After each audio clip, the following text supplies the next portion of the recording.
Hello students, so in today's class we are going to learn a new term that is called as electric dipole and certain terms which are related to this like dipole length or dipole moment. Okay, so let us understand first the term dipole.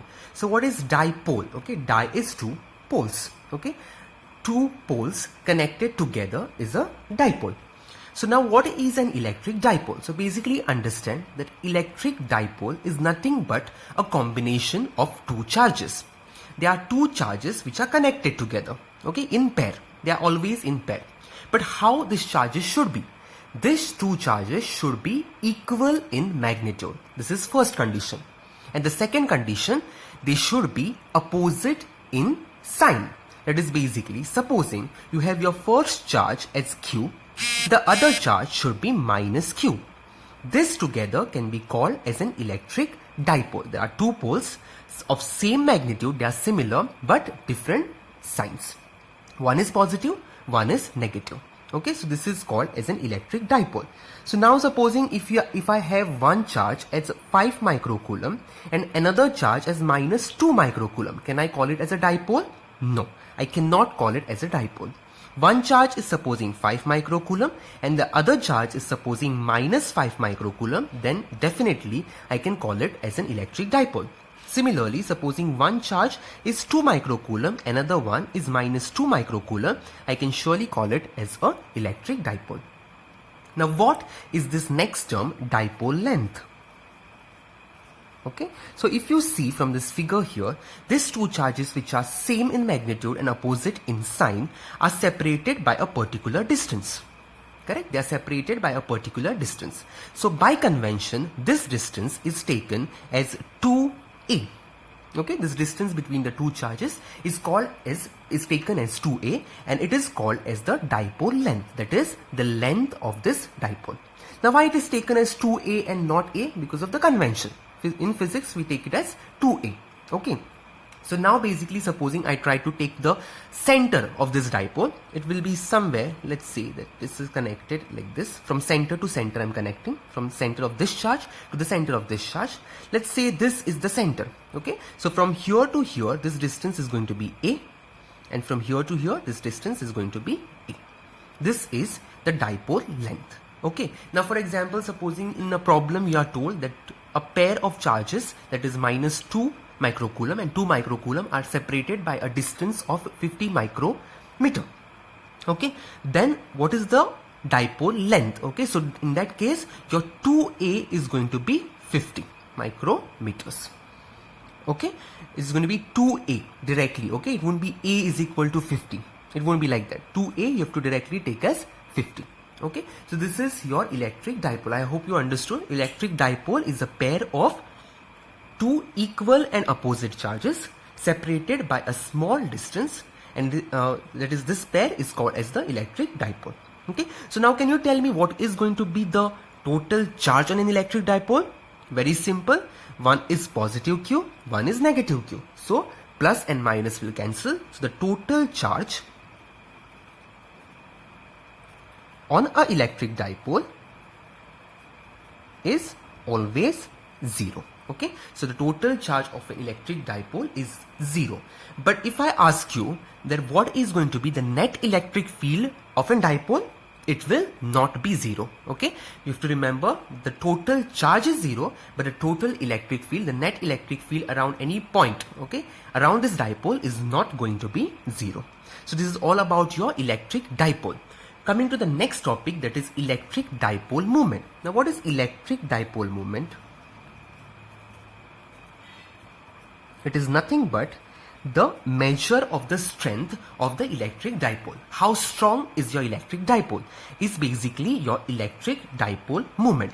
Now this electric dipole moment is represented by P. Okay, this electric dipole moment is represented by letter P.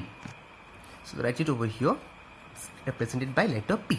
And another thing you have to remember over here is electric dipole moment is a vector quantity.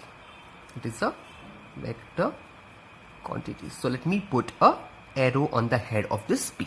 So this is your electric dipole moment representation. Okay, what is electric dipole moment? It is a vector quantity, okay, whose magnitude will be how much? It will be equal to, so I'll write directly the formula here. So P is defined as, the electric dipole moment is defined as the magnitude of the either charge. Okay, so what is the either charge? Q and minus Q. So magnitude of that will be simply Q because both are same.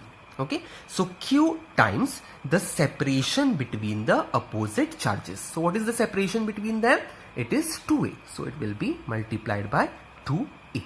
Okay, so P is going to be Q into 2a. So I've just written the magnitude over here. What about the direction? Now the direction of the dipole moment is given from a negative charge to a positive charge. So supposing I have plus Q over here and I have minus Q over here, the direction of this dipole is from minus Q to plus Q. Okay, so when we write down an equation, supposing you have a vector on one side of the equation, we have to have a vector compulsorily on the second side, on the other side of the equation. So can you convert any of this into a vector? So if you see, charge is a scalar quantity, it does not have a direction, so we cannot. Correct? When you see this distance over here, can I turn this distance into displacement? Because we know displacement is a vector quantity. So what I'll do is, I'll convert this distance into displacement. Okay. So if they tell us conventionally in physics we have direction for the dipole moment as minus Q to plus Q. So I can convert this 2a into a displacement vector. Okay, so that is going to be the displacement of charge plus Q with respect to charge minus Q. Okay, because it is going from minus Q to plus Q. So it is going to be displacement of plus Q with respect to minus Q. So this is going to be your formula in the vector form, that is P bar is equal to Q into 2a bar. Okay, this is in the vector form. So coming to the SI unit of electric dipole moment, I'll write the formula again, just the magnitude, P is equal to Q into 2a. Okay, so what is going to be the SI unit over here? The SI unit of charge we know as coulomb. Okay, what is the SI unit of distance? It is meters. Okay, so the SI unit of dipole moment is going to be coulomb meter. Okay, it is going to be SI unit, it is coulomb meter. Okay, another unit in the CGS, if you want to write, then the CGS unit of charge is stat coulomb. Correct, stat coulomb. Okay, and CGS unit of distance is centimeters. Okay, so you can write it this way also. Okay, so this is your CGS unit, or you can say non-SI unit, and this is your SI unit. Fine. Now supposing this Q is very much large as compared to the distance of separation between the two charges. In that case, we consider P as constant.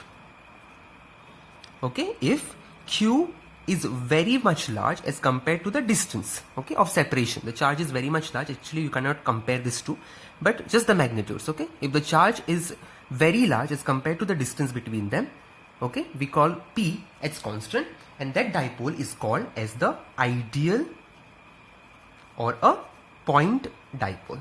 So in the next derivations which we are going to do, okay, we are going to consider a ideal or a dipole or a point dipole in the next cases. Okay, so what you need to remember over here is electric dipole is nothing but a pair of equal and opposite charges separated by a small distance. Okay, so the total charge on an electric dipole is 0, but the electric field of a dipole is not 0. Then we saw what is an electric dipole moment. It is a vector whose magnitude is either charge times the distance of separation between the two opposite charges, and the direction is always given from the negative charge to positive charge. Okay, in vector form we write it this way. I converted this distance into a displacement vector. SI unit is given as coulomb meter, Cm. Okay, and if the charge is very much bigger as compared to the distance of separation between the opposite charges, then we call that dipole moment as a constant dipole moment, and the dipole, okay, electric dipole, is called as the ideal dipole or a point dipole.